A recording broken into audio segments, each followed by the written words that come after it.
Imagine for a moment that history's greatest tragedy was never actually a tragedy.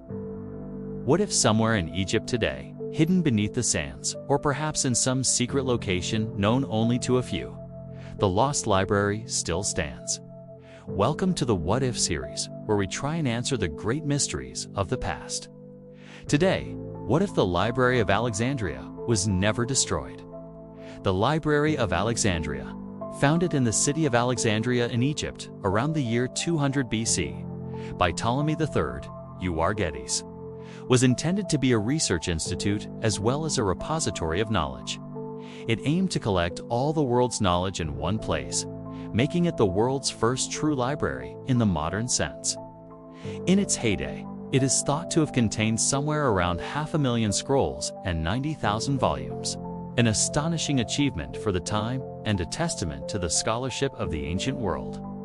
But it is also said that only 1 in 5 of these scrolls were ever actually read, meaning that much of the library's contents may have been lost forever. And that is assuming that it was used to its full potential and didn't lose any scrolls due to carelessness or worse. And so when the library was eventually lost, it didn't send the world into an age of darkness, not because there were no books left in the world, but because very few people had actually read them. So how did this happen? And what if it hadn't? Unfortunately, exactly how the library was destroyed is a mystery. There are many theories, but no single theory explains every detail of its destruction. Julius Caesar's accidental fire is the most popular theory, though it probably only destroyed a small portion of the collection. Other theories exist about subsequent fires and floods damaging or destroying the library further. But none of these theories can be proven with any certainty. If the library had survived intact, it's hard to imagine the world being the same. The earliest works of literature from Greece and Rome would likely have been preserved along with many other scientific and mathematical works, including those by Archimedes. This could have given the Renaissance a huge boost, as the rediscovery of these texts would have given Renaissance scholars access to works they had previously never seen. It's possible that with access to these texts, Da Vinci might have been able to finish The Last Supper, or that Michelangelo might have been inspired to create even greater works.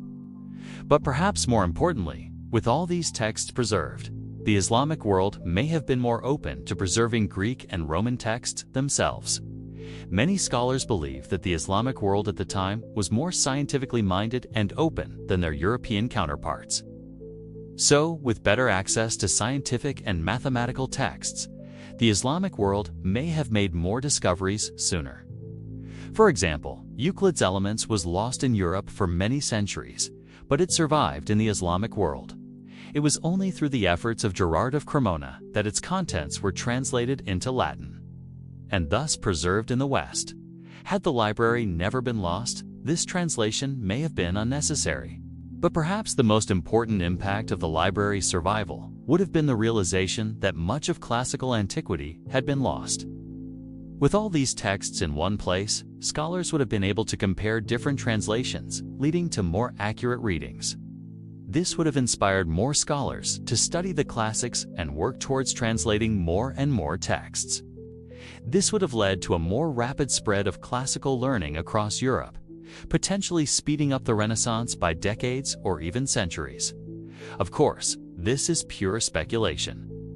In reality, the Renaissance occurred when it did for a variety of complex reasons, and we can only speculate about how things would have been different. But there is no doubt that with the loss of the library, countless works of art, science, and literature were lost as well. Now you'll never know which historical event could be next. Why not check out another episode of What If and find out? What if Ivan the Terrible had eaten a Snickers before beating his son to death? Or perhaps you'd like to find out what if the dildo was invented 10,000 years earlier?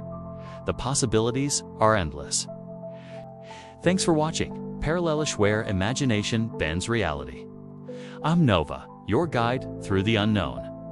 Want to explore more timelines? Tap the playlist above and keep diving into the what ifs. Until next time, stay curious.